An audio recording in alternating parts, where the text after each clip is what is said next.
族朝廷势力已经直入魏国腹侧。阿瑶，昨日礼仪犯驾。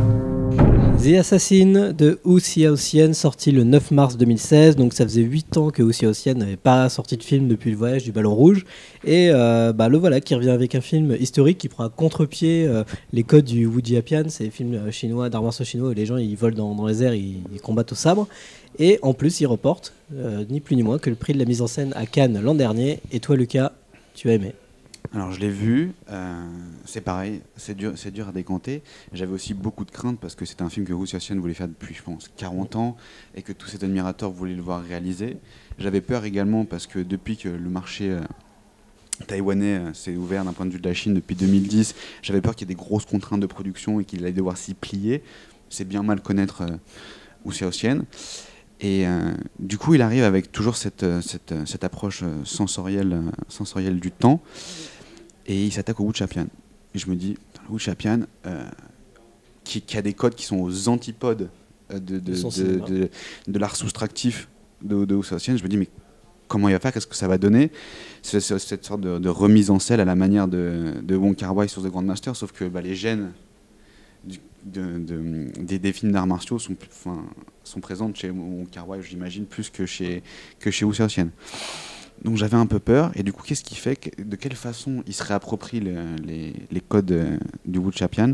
En fait, il supprime toute la partie protocolaire des films de combat.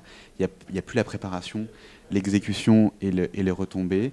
Il n'y a plus tout cet apparat. Ça se traduit juste par des sortes de ponctuations brèves, verticales, de confrontation. C'est bien beau, effectivement, il y a une histoire à raconter derrière, mais une histoire très légère de ce personnage féminin qui a été élevé pour être une tueuse, une femme en noir, qui retourne dans sa terre natale pour tuer un gouverneur qui est à la fois son cousin et son amour d'enfance. C'est très très lent. C'est entièrement voulu, c'est pas juste parce qu'il ne sait pas filmer ce qu'il a envie de filmer.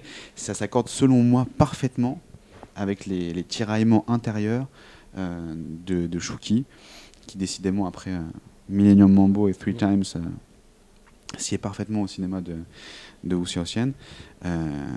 C'est très très lent et du coup c'est pour moi très hypnotisant et très envoûtant parce que juste effectivement d'un point de vue visuel, c'est juste très très beau, les cadres, la manière qu'il y a de suivre ces personnages, étonnamment de diminuer toute notion d'action, parce que même quand il suit ces personnages, il les cadre toujours au centre de son image, du coup il y a une sensation de non-mouvement. C'est assez étonnant, c'est complètement hypnotisant. Des fois on est en 4 tiers et tout ça.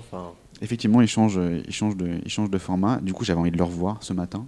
J'ai pas eu le temps parce que je pense que c'est un film qu'il faut pas chercher à comprendre. Il faut pas chercher, je pense, à questionner un émerveillement, un peu comme dans Midnight Special, je pense. À un autre degré, ça n'a pas de rapport. Mais je pense qu'il faut pas chercher à se poser trop de questions. Il faut effectivement apprécier les bruissements, les tissus, etc.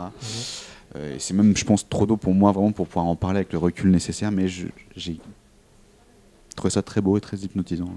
Toi, ça t'a pas hypnotisé trop, Jean-Victor, je crois? Non, c'est peut-être parce que je l'ai vu un matin à 10h, peut-être. Non, mais le problème, c'est qu'effectivement, l'idée de prendre le Wuxia et de le déconstruire totalement, pourquoi pas, je trouve qu'il en retire juste la substance au final, parce qu'il n'y a jamais l'excitation. Et puis le Wuxia, c'est quand même du film d'aventure, là. Tu restes quand même très dans des palais, etc. Le côté hyper contemplatif, en fait, je le trouve assez accessoire dans le sens où l'histoire, elle semble très simple, mais en fait, elle ne cesse d'être détournée par la narration. On est quand même censé suivre ce personnage de femme qui en fait réfute ce qu'elle est censée être. Et bon, moi, déjà, je trouve que la caractérisation du personnage, c'est juste une nana qui pleure dans la baignoire au début du film, puis après, elle passe son temps à être dans des cadres derrière des voiles, en disant voilà, je suis là, mais je suis pas là. Bon, bref. Et en fait, le film se concentre beaucoup plus sur ces espèces de castes chinoises qui se déchirent, s'entre-déchirent, etc. Et bon, c'est assez. Ce qui est terrible, c'est que c'est assez compliqué sans l'être. Je sais pas si c'est un problème narratif ou quoi, mais ça m'a paru assez touffu. Alors finalement, en fin de compte, quand on prend le film en perspective, ça l'est pas tellement. Et ouais, moi là où c'est problématique, c'est que je trouve que finalement le parcours de cette femme qui pourrait être super intéressant, il l'est pas tellement parce qu'elle est en plus vraiment constamment montrée comme une assassine qui pense 4 fois son geste.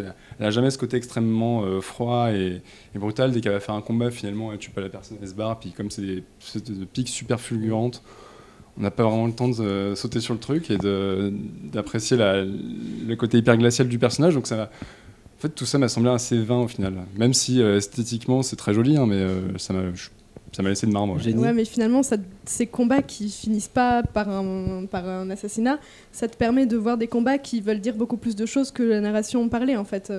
Quand elle va voir justement la personne qu'elle doit assassiner, juste pour qu'il la reconnaisse, ça te raconte beaucoup plus de choses que tout ce qu'on t'a raconté sur l'histoire de la famille avant. Ouais, sauf que il te le fait 4 fois dans le film. Oui, mais justement, parce que ces combats-là te disent beaucoup plus de choses.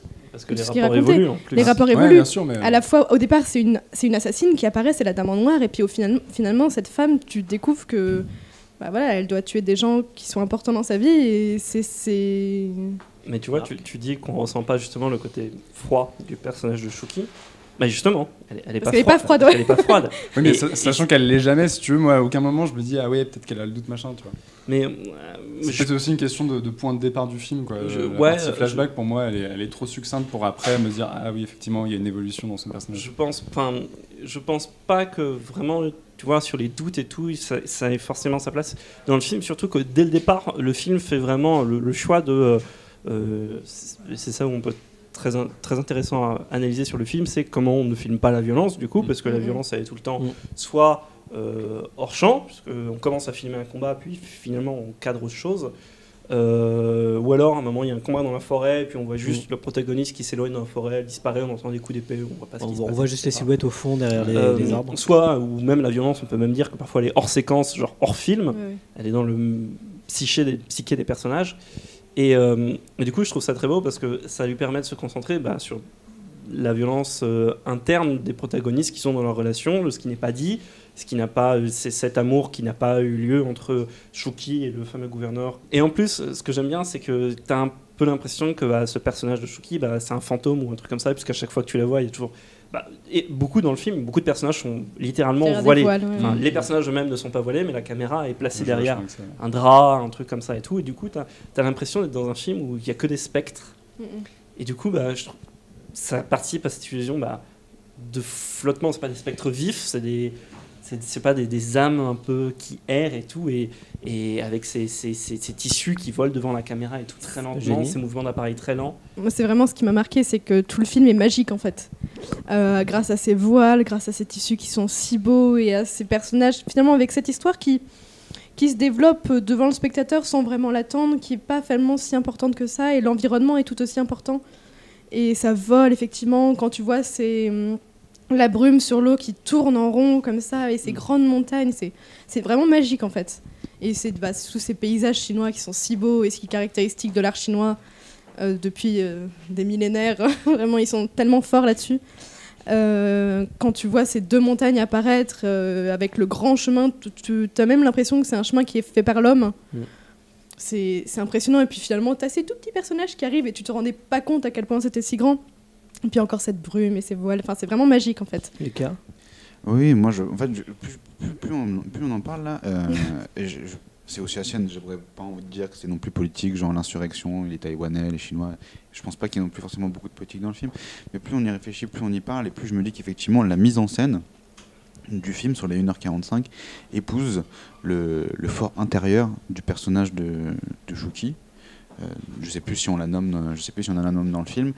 Et effectivement, le côté hagard qu'on a nous en tant que spectateurs et le côté caché et hébété de regarder au loin ce qui se passe, ces actions vives, ces sortes d'éclairs qui surgissent, c'est traduisent effectivement son fort intérieur entre ce qu'elle dit à un moment à la nonne qui lui a appris à tuer et qui lui dit qu'elle est faible parce que genre, elle ne pourra jamais donner le coup parce que son âme l'en empêche. Et bien effectivement, la mise en scène, les combats en tout cas traduisent cette dichotomie et du coup je trouve que la mise en scène est bien mise au service de son personnage. Bien sûr le personnage et la caractérisation comme tu dis est assez étrange, elle est très fantomatique, tu croiseras jamais son regard, elle regarde le sol, elle regarde jamais les gens, c'est très très déstabilisant, mais je pense que je pense que c'est un film qu'il faut revoir auquel il faut laisser beaucoup de temps encore une fois.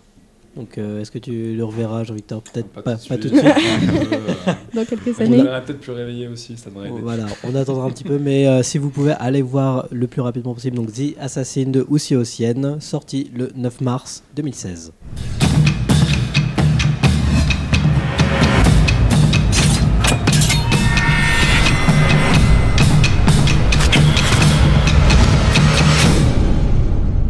见到吴清。